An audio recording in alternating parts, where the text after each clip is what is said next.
పరిశుద్ధుడైన దేవానికి స్తోత్రములు తండ్రి. దయగలిగిన ప్రభా, ఈ ఉదయకాలమందు చిన్న మందగా చేరి నిన్ను స్తుతిస్తుండగా ప్రభా, నా తండ్రి వాక్యము చెప్పుకోతుండగా మా మధ్యలోనికి దిగి వచ్చి నా తండ్రి మాతో మాట్లాడినట్లు ప్రభా, నీ యొక్క దయగలిగిన కృప మా మీద ఉంచినట్లు కృప దయచేయమని, వాక్యం విని వాక్య ప్రకారం జీవించేటువంటి గొప్ప కృప బలమును అనుగ్రహించింది. యేసయ్య పరిశుద్ధ నామమున అతి వినయంతో బతిమాడి వెళ్ళుకుంటున్నాము తండ్రి. ఆమేన్. దేవునికి స్తోత్రం. హల్లెలూయా. మరి ప్రభు వచ్చుచున్నాడు అని మనము ఏ రీతిగా ఆయన వచ్చుచున్నాడు, ఆయనను ఎదుర్కొనడానికి ఏ రీతిగా మనము ఆయనలోనికి వెళ్ళాలి. మనం మొట్టమొదట 1 కొరింథీయులకు రాసిన పత్రిక 16వ అధ్యాయము 22వ వచనం మనము చదివి వాక్యంలోనికి వెళ్దాం. 1 కొరింథీయులకు రాసిన పత్రిక 16వ అధ్యాయము 22వ వచనంలోనికి మనం వెళ్దాం. 1 కొరింథీ 16:22.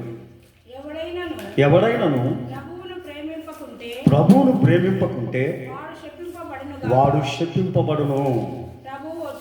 ప్రభు వచ్చుచున్నాడు. దేవుని యొక్క పరిశుద్ధ నామానికి మహిమ కలుగును గాక. దేవుడు ఏమంటున్నాడు? ఎవరు దేవుణ్ణి ప్రేమించకుంటే వాడు శపింపబడును గాక అంటున్నాడు. గమనించండి ప్రియమైన వారారా, ఈ రీతిగా క్షమింపబడడానికి కారణం ఏమిటి?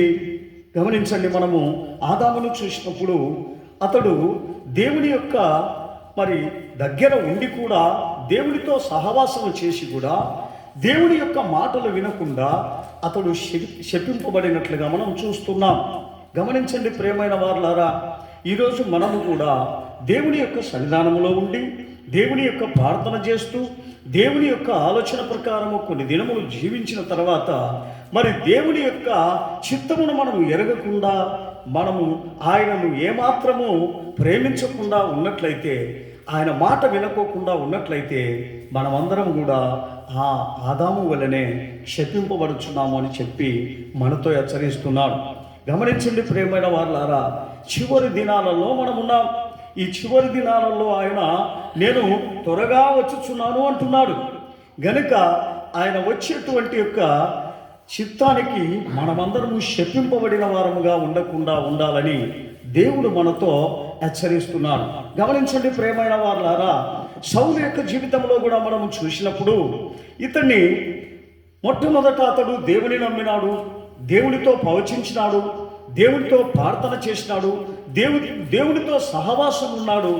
అయితే అతడు రాంగా అతని యొక్క జీవితము సొంత జీవితానికి అప్పగించుకున్నట్లుగా మనం చూస్తున్నాం. సొంత ఆలోచనకు అప్పగించుకున్నట్లుగా మనం చూస్తున్నాం. సొంత యొక్క చిత్తము చేస్తూ అతడు సహోదరులను ప్రేమించకుండా సహోదరులను దేశించినప్పుడు అతని దేవుడు శపించినట్లుగా మనం చూస్తున్నాం. చూడండి ప్రియమైన వారులారా, ఈ చివరి దినాల్లో మనం ఎప్పుడైతే మనము దేవుని యొక్క మాటకు లోబడకుండా మన యొక్క చిత్త ప్రకారము జీవించినట్లయితే మనము కూడా శపింపబడతామని సౌలును చూసి మనము నేర్చుకుంటున్నాం. ఆదామును చూసి మనం నేర్చుకుంటున్నాం.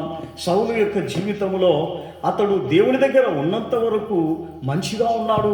ఎవరితో కూడా ఏ గొడవ లేదు, ఎటువంటి యొక్క ప్రాబ్లము లేకుండా ఉండేవాడు.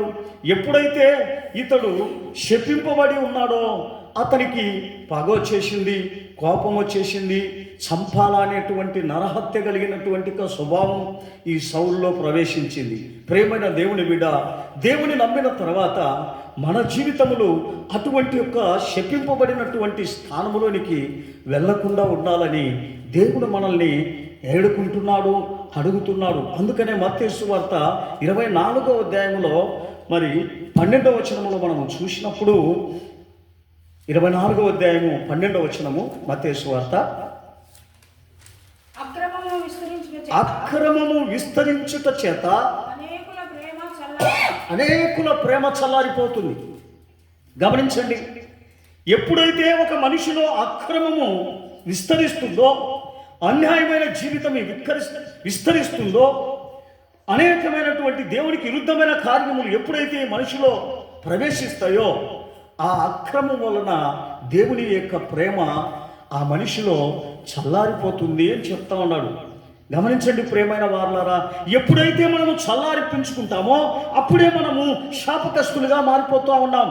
అదే మూడవ వచనంలో మనం చూసినప్పుడు, మూడవ వచనం, ఆయన ఒలీవ కొండ మీద కూర్చుండి ఉన్నప్పుడు శిశువులు ఆయన యొద్దకు ఏకాంతముగా వచ్చి, ఈ ఎప్పుడు జరుగును, నీ రాకడకును ఈ యుగ సమాప్తికి సూచనలు ఏమి అని నాతో చెప్పమని అడగగా, యేసు వారితో ఇట్లా చెప్పాను, ఎవడును మిమ్మల్ని మోసపరుచుకొనకుండా చూసుకొనుడి. అనేకులు నా పేరట వచ్చి నేనే క్రీస్తునని చెప్పి పలువురిని మోసపరచుదురు. మరియు మీరు యుద్ధములను గురించి, యుద్ధ సమాచారములను గురించి వినబోదురు. మీరు కలవరపడకుండా ఉండుడి. ఇవి జరగవలసి ఉన్నది, కానీ అంతము వెంటనే రాదు. దేవునికి స్తోత్రం. గమనించండి ప్రియమైన వారలారా, ఎప్పుడైతే అక్రమము విస్తరిస్తుందో, మరి మనము అక్కడక్కడ భూకంపములు, అక్కడక్కడ మనుషుల మీదకి మనుషులు లేయడం, మనుషుని మీద మనిషికి సమాధానం ఉండదు, మనిషిని మీద మనిషి యొక్క మానవత్వం ఉండదు, మనిషి మీద మనుషునికి ఏమాత్రము దయాలత్వము ఉండకుండా ఎప్పుడైతే తన యొక్క మనసు చెడిపోతుందో, అక్రమము విస్తరించినప్పుడే పాపము అనేది మరి పరిపక్వమయ్యి దేవుడు త్వరలో రాబోతున్నాడని చెప్తున్నాడు. అందుకని అనేకమైన ప్రేమ చల్లారిపోవును జనులకు. ఏమిటి చల్లారిపోవును అంటే, ఈ అంత్యదినములో స్వార్థం అనేటువంటి యొక్క గుణాలు పెరిగి, ఆ స్వార్థమైనటువంటి యొక్క జీవితంలో నేను అనేటువంటి యొక్క నిశ్చయత మనుషులకు కలిగి, నేను అనేటువంటి యొక్క స్వభావముతో నేనే జీవించాలి, నేనే బతకాలనేటువంటి స్వార్థం అనేది ఎప్పుడైతే ఆ దేవుని యొక్క పిల్లలకు వస్తుందో, అప్పుడు వారిలో ఏమి కలుగుతుంది అంటున్నాడంటే, భ్రష్టత్వం కలుగుతుంది అంటున్నాడు. ప్రేమ చల్లారిపోతుంది దేవుని మీద. దేవుడు అంటే ఏమాత్రం కూడా మరి ఇష్టము లేక వాళ్ళు శపింపబడిన వారుగా కనబడుతున్నారని చెప్తున్నాడు. ప్రేమైన దేవుని బిడ్డ, ఒకసారి మనము చూసినప్పుడు మరి ఆ నోవాహు చూసినప్పుడు, నోవాహు కాలంలో సకల జనులు వారికి ప్రకటింపబడినప్పటికీ కూడా వారు దేవుని యొక్క మాటను కానీ నోవాహు యొక్క మాటలు కానీ లెక్క చేసుకోకుండా పోయినారు. దేవునికి స్తోత్రం. ఎవరు కూడా వినకుండా పోయినారు. ఆయన తన ఓడను సరిచేసుకుంటూ సాయంకాలమున పోయి ప్రతి గ్రామానికి వెళ్ళి అతడు ప్రకటించుచూ వచ్చినాడు.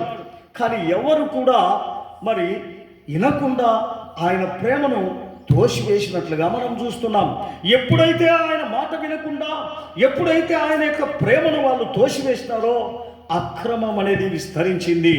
విస్తరించిన తర్వాత ఆయన ఇంకా మరి జలపలయము తీసుకొని వచ్చి వారికందరికీ చూపించినాడు. దేవునికి స్తోత్రం.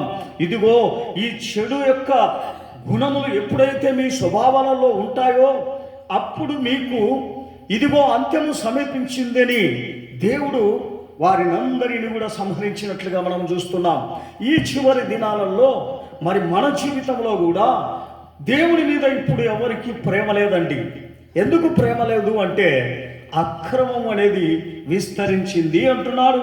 అందుకనే రోమీలకు రాసిన పత్రికలో 5వ అధ్యాయము 8వ వచనములో మనము చూసినప్పుడు, రోమీలకు రాసిన పత్రిక 5:8 వచనం, 5:8, అయితే దేవుడు మన ఎడల తన ప్రేమను వెల్లడిపరుచుతున్నాడు. ఎట్లనగా మనం ఇంకను పాపులమై ఉండగానే క్రీస్తు మన కొరకు చనిపోయెను. గమనించండి ప్రియమైన వారలారా, ఇంకను మనం ఏమైనాము? పాపులమై ఉండగానే క్రీస్తు మన కొరకు చనిపోయి ఆయన మన పాపముల కొరకు లేచి ఉన్నాడు. దేవునికి స్తోత్రం. ఇప్పుడు మన అందరినీ విడిపించి, ఇదిగో పాప క్షమాపణ ప్రభువా నేను పశ్చాత్తాపడుతున్నాను, ఇక మీదట చేయనని ఎప్పుడైతే దేవుని దగ్గరికి వచ్చి పశ్చాత్తాప పడతావో నిన్ను ఆయన క్షమించి నీ పాపము నుండి విడిపిస్తున్నాడు. దేవునికి స్తోత్రం, హల్లెలూయా.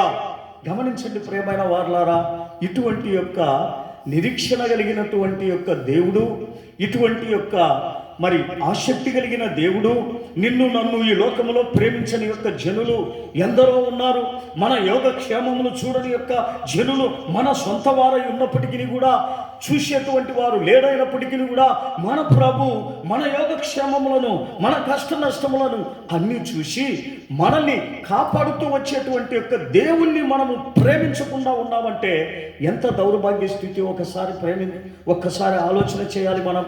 అందుకనే ఆయన అంటున్నాడు, ఈ లోకంలో ఉన్నటువంటి యొక్క జనులలో ప్రేమ ఎందుకు చల్లారిపోయింది? ప్రేమ చల్లారిపోవడానికి కారణం ఏమిటి అండి?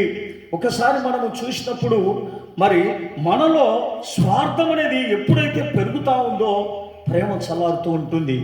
సొంత బుద్ధిని ఎప్పుడైతే మనము ఉపయోగిస్తూ ఉంటామో మరి మనం దేవుని ప్రేమను చిన్నగా కోల్పోతూ ఉంటాం, దినదినము కోల్పోతూ ఉంటాం. మనలో ఏమి ఆసక్తి పెరుగుతుందంటే ఈ లోకపు యొక్క ఆసక్తి పెరుగుతుంది.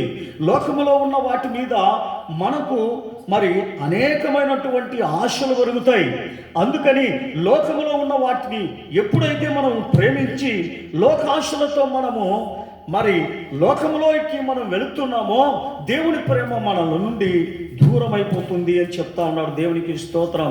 ప్రేమైన దేవుని బిడ్డ, ఈ చివరి దినాలలో నా యొక్క జీవితం ఎలాగ ఉంది అని దేవుడు సెలవిస్తున్నాడు.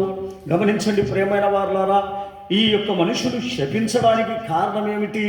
గమనించండి. కయ్యను చూసినప్పుడు కయ్యను యొక్క జీవితంలో అతడు దేవుని యొక్క చిత్తమును ఎరగలేదు, దేవుని యొక్క ఆజ్ఞలు గైకొనలేదు. అతడు ఎప్పుడు చూసినా తన సొంత ఆలోచన చేస్తూ జీవించినందు బట్టి అతడు శపింపబడినట్లుగా మనం చూస్తున్నాం. దేవునికి స్తోత్రం. గమనించండి ప్రియమైన వారలారా, ఊరికనే ఆయన మనల్ని శపిస్తాడా? ఆయన యొక్క ప్రేమ ఎప్పుడైతే మన జీవితాలలో లేకుండా పోతుందో మనము శపింపబడిన వారమని చెప్తా ఉన్నాడు. గనుక ప్రియమైన వారలారా, మరి మన జీవితంలో మరి ఎవరిని ప్రేమించాలా అని దేవుడు సెలవిస్తున్నాడు. దేవుణ్ణి మనము ప్రేమించలేకపోతే మనలో ఏమొస్తుందంట? శాపం వస్తుంది అంటున్నాడు. ఆ ప్రేమించేటువంటి యొక్క గుణములో మనము ఎదగాలని దేవుడు కోరుకుంటున్నాడే కానీ మరి మనము మనుష్య ప్రకారము మనం ఉండడానికి మనల్ని పిలవలేదండి. అందుకనే ఆయన అంటాడు, రోమీయులకు రాసిన యోహాను సువార్త 5వ అధ్యాయము 14వ వచనం చదువుదాం. యోహాను సువార్త 14వ అధ్యాయము 23వ వచనం. 14:23 యేసు ఒకడు నన్ను ప్రేమించిన ఎడల వాడు నా మాట గైకొనును, అప్పుడు నా తండ్రి వానిని ప్రేమించును, మేము వాని యొద్దకు వచ్చి వాని యొద్ద నివాసము చేసదము. గమనించండి ప్రియమైన వారలారా, ఒక్కడు నన్ను ప్రేమించిన ఎడల వాని యొద్దకు నేనును తండ్రిని మేము వచ్చి అతనితో నివాసము చేసదము అంటున్నారు.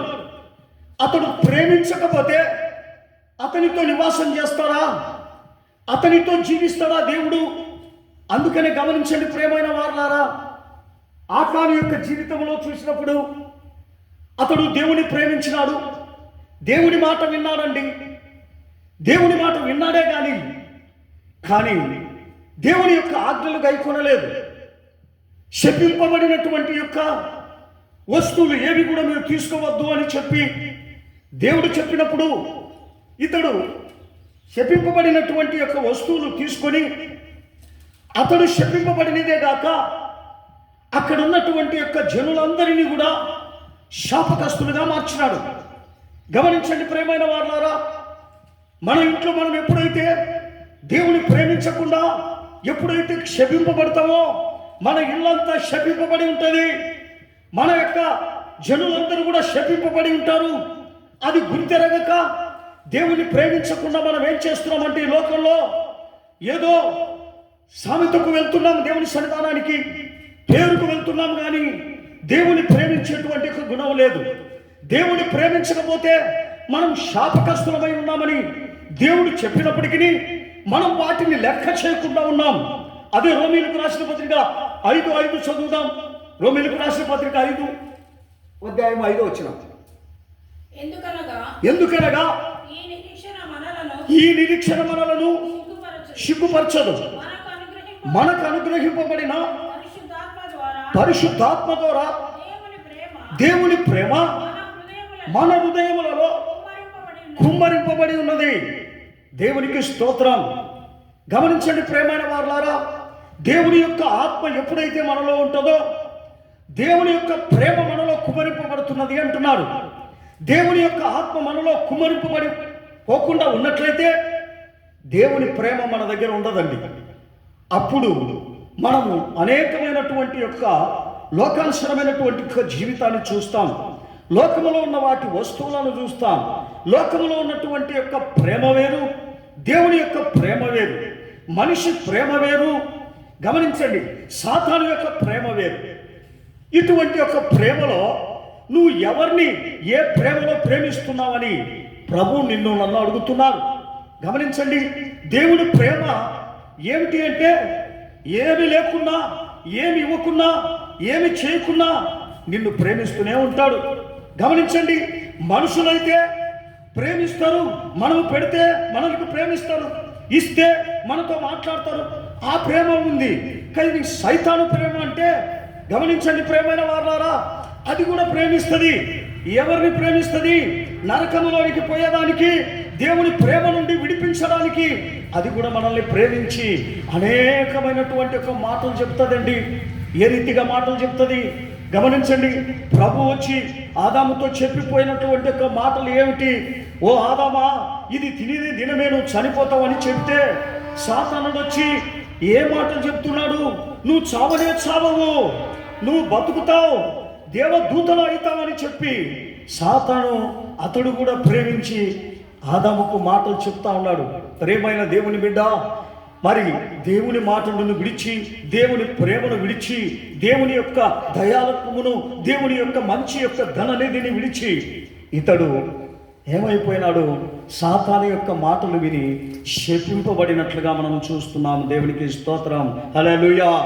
ఈరోజు మన జీవితంలో కూడా మనము కూడా ఎప్పుడైతే దేవుని యొక్క మాటలను తోసేసి ఈ లోకపు యొక్క మనుషులను, ఈ లోకపు యొక్క నడతలను, ఈ లోకపు యొక్క వాంఛలను, ఈ లోకపు యొక్క కార్యములలో మనము మునిగి తేలుతున్నప్పుడు మనము శపింపబడి ఉన్నామని దేవుడు సెలవిస్తున్నాడు. దేవునికి స్తోత్రం.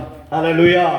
గమనించండి ప్రేమైన వారులారా, ఈరోజు మన జీవితంలో మనల్ని దేవుడు ఎందుకు హెచ్చరిస్తున్నాడు? ఆమోసు 8వ అధ్యాయము 11వ వచనములో ఆయన ఏం చెప్తున్నాడో తెలుసా?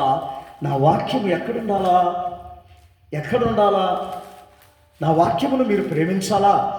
నా వాక్యము మీలో నిలిచాలా అని దేవుడు చెప్తున్నాడు. అప్పుడు నీవు నన్ను ప్రేమిస్తున్నావని చెప్తున్నాడు. కానీ మనము వాక్యాన్ని నిలబెడుతున్నామా? దేవుని ప్రేమిస్తున్నామా? చదువుదాము. ఆమోసు 8:11.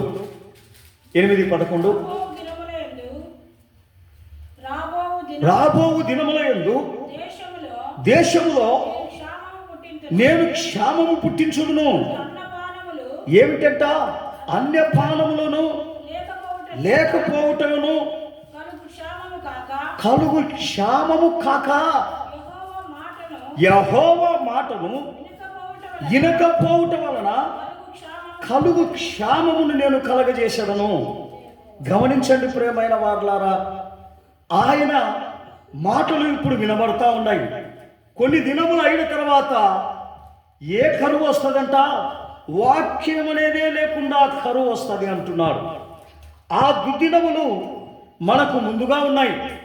ఇప్పుడే మనం చూసినప్పుడు లోకమంతా నాశనమైపోతా ఉంది. మత కళలు సృష్టిస్తున్నారు. మీ మతం, మా మతం, ఇలాగా మనిషిని ప్రేమించేది విడిచి, గమనించండి, మరి జనుల మీద మానవత్వము విడిచి ఒకరికొకరు చంపుకుంటున్నారు. ఒకరికొకరు నాశనం చేసుకుంటున్నారు, ఒకరి కుటుంబాన్ని ఒకరు నాశనం చేస్తున్నారు. ఇటువంటి యొక్క క్షామము కంటే ఆయన వాక్యము కూడా లేకుండా, ప్రార్థన కూడా లేకుండా, కొన్ని దినాలు 6 నెలలు మనకు ప్రార్థనలు చర్చిలే లేకుండా, వాక్యమే లేకోకుండా, ప్రార్థన లేకోకుండా క్షామం వచ్చింది కరోనా సమయంలో. మరి అది కూడా ఈ చివరి దినములు పూర్తి కనుమరుగైపోవునని ప్రభు సెలవిస్తున్నారు. ఆ దుర్దినములు రాకమునిపే మరి మన జీవితంలో మనం ఏం చేయాలంటున్నాడు? దేవుణ్ణి ప్రేమించమంటున్నాడు. ఇదిగో దేవుణ్ణి ప్రేమించి ఆయనను హత్తుకోమని దేవుడు సెలవిస్తున్నాడు. అటువంటి ఒక నిరీక్షణలో నువ్వు ముందుకు దేవుని నడిపించమంటున్నాడు.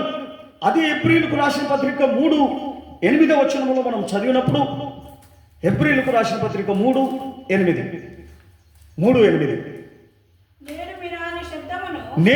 నేడు మీరు ఆయన శబ్దమును వినిన ఎడల అరణ్యములో శోధన దినమందు కోపము పుట్టించిన దినము వలె మీ హృదయములను కఠినపరచుకొనకుడి. గమనించండి ప్రియమైన వారులారా, ఆ అరణ్యములో అనేక మంది ఇశ్రాయేలీయుల యొక్క ప్రజలు దేవుని మాట విని వచ్చినారే కానీ తర్వాత అరణ్యములో వాళ్ళు శాపకస్తులైపోయినారు. దేవుడే వారిని చూసి అసహించుకునే రీతిగా మార్చబడినట్లుగా మనం చూస్తున్నాం. అదే ఈ చివరి దినాలలో మరి మన జీవితాలు కూడా ఆ రీతిగా ఉండడానికి ఆసనమవుతా ఉన్నాయి.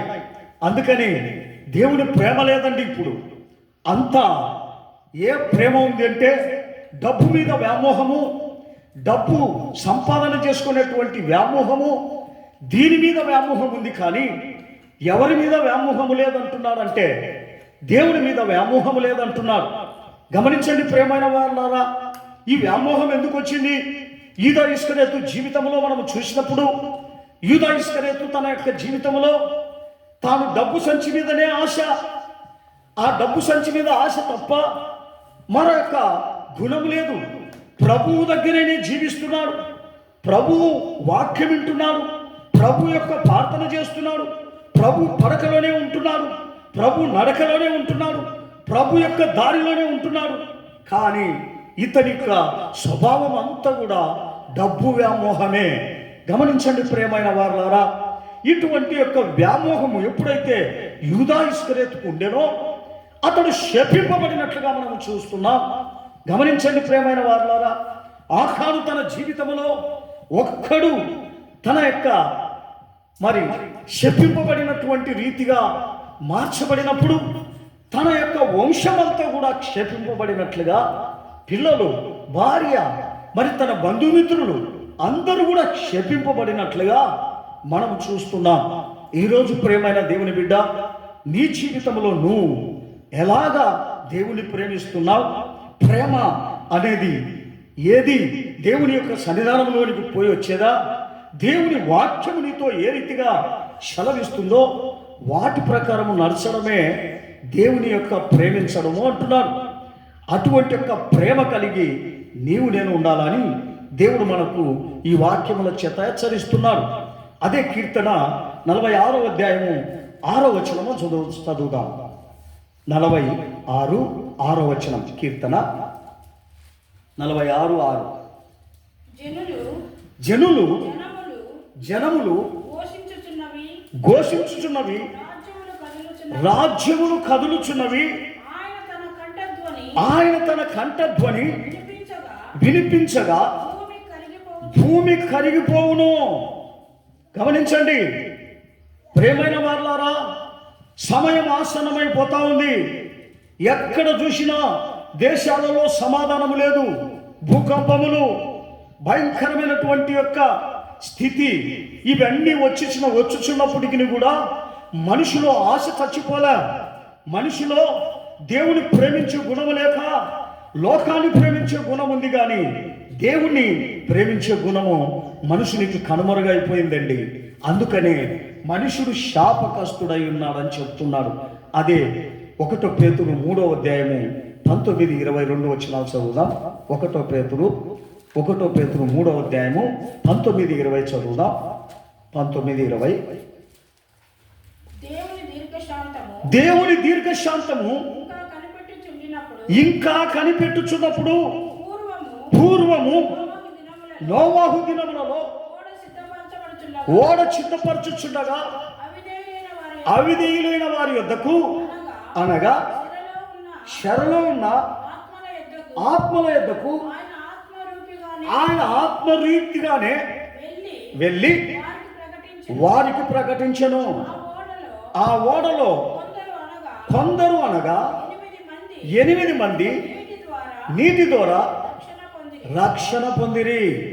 గమనించండి ప్రియమైన వారులారా, ఆయన మరి ఏ మనుషుడు నశించిపోకుండా ఉండాలని తన ప్రేమను కనపరుస్తుంటే, ఈరోజు నువ్వు నేను మన ప్రేమను దేవునికి కనపరుస్తున్నామా? మన యొక్క చిత్తమును దేవునికి కనపరుస్తున్నామా? ఇదిగో ప్రభా, నేను నా జీవితమును మార్చుకున్నాను, నేను ఇప్పుడు నుండి నీ మాట వింటాను, నీ అడుగుచాడంలో నేను వెళ్తాను అనే నిరీక్షణ నీకుందా? అందుకనైనా అంటున్నాడు, ఎవడు నన్ను ప్రేమించకుండా ఉంటే వాడు శాపగ్రస్తుడగునుగాక అంటున్నాడు. దేవునికి స్తోత్రం, హల్లెలూయా. గమనించండి, మరి ఈరోజు నువ్వెట్లున్నావు, నేనెట్లున్నాను? ఒక్కసారి నిన్ను నన్ను ఆయన ఏమంటున్నాడో తెలుసా? మీరు ఎంత దేవుని సన్నిధానానికి వచ్చినా, ఎంత దేవుని ప్రార్థన చేసినా మీలో ఒక మారు మనసు కావాలని నేను కోరుకుంటున్నాను అంటున్నాడు. ప్రకటన గ్రంథం 3వ అధ్యాయం 19వ వచనంలో మనం చదివినప్పుడు, ప్రకటన 3:19, ఆయన కోరుకున్నది ఏదో తెలుసా? నీలో నాలో ఒక మార్పును కోరుకుంటున్నాడు. నీలో నాలో ఒక దేవుని యొక్క రాజ్యముల గురించి ప్రేమను కోరుకుంటున్నాడు. అటువంటి యొక్క ప్రేమ నీ దగ్గర ఉందా? చదువమ్మా. నేను ప్రేమించు వారిని అందరినీ గద్దించి శిక్షించుచున్నాను గనుక నీవు ఆసక్తి కలిగి మారు మనసు పొందుము. ఏమంటున్నాడు?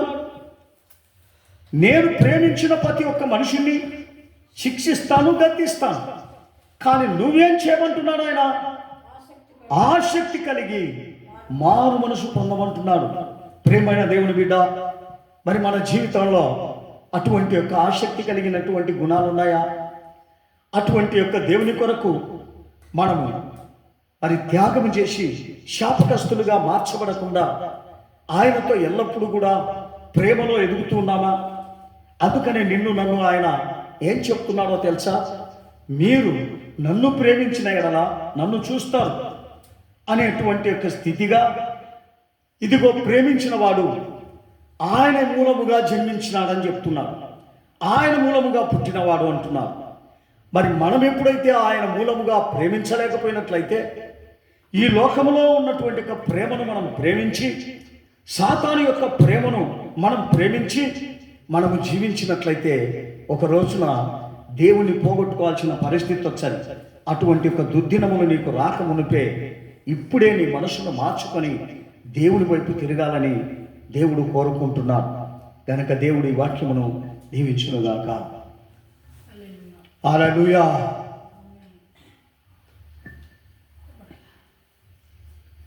చిన్న ప్రార్థన చేసుకుందాం. పరిశుద్ధుడైన దేవానికి స్తోత్రములు తండ్రి. ఇదిగో నాయన తండ్రి, ఇంతవరకు మాతో మాట్లాడిన కృపను బట్టి నీకు స్తోత్రము నాయన. అవును నా తండ్రి, నిన్ను ప్రేమించకపోతే శాపగ్రస్తుడని ప్రభా సెలవిచ్చిన రీతిగా మా దినాలన్నీ కూడా ప్రభా నిన్ను ప్రేమించి జీవించేటువంటి ఒక గొప్ప కృప మాకు ఒక్కొక్కరికి అనుగ్రహించమని అడుగుచున్నాం. ఇదిగో నాయన, వచ్చిన ప్రతి బిడ్డ ప్రభా దేవుని ప్రేమించి ఈ రాకడ సమీపమై ఉంది తండ్రి. దేవుడు వచ్చుచున్నాడనేటువంటి ఒక నిరీక్షణ వారిలో కలిగి ప్రతి బిడ్డ తన యొక్క జీవితంలో ఒక మార్పును చెంది దేవుని వైపు తిరగాలని ప్రభాని కోరుకుంటున్నావు. అటువంటి నిరీక్షణ ప్రభాని బిడ్డలకు ఒక్కొక్కరికి అనుగ్రహించమని మమ్మల్ని మేము తగ్గించుకొని దయగలిగిన హస్తానికి అప్పగిస్తున్నాం. యేసు నామములో అడుగుచున్నాము తండ్రి, ఆమేన్. నా ప్రాణమా యెహోవాను స్తుతించుము, నా అంతరంగ సమస్తమైన పరిశుద్ధ నామమును స్తుతించుము. నా ప్రాణమా యెహోవాను స్తుతించుము, ఆయన చేసిన ఉపకారంలో దేనిమా. హల్లెలూయా, హల్లెలూయా, హల్లెలూయా.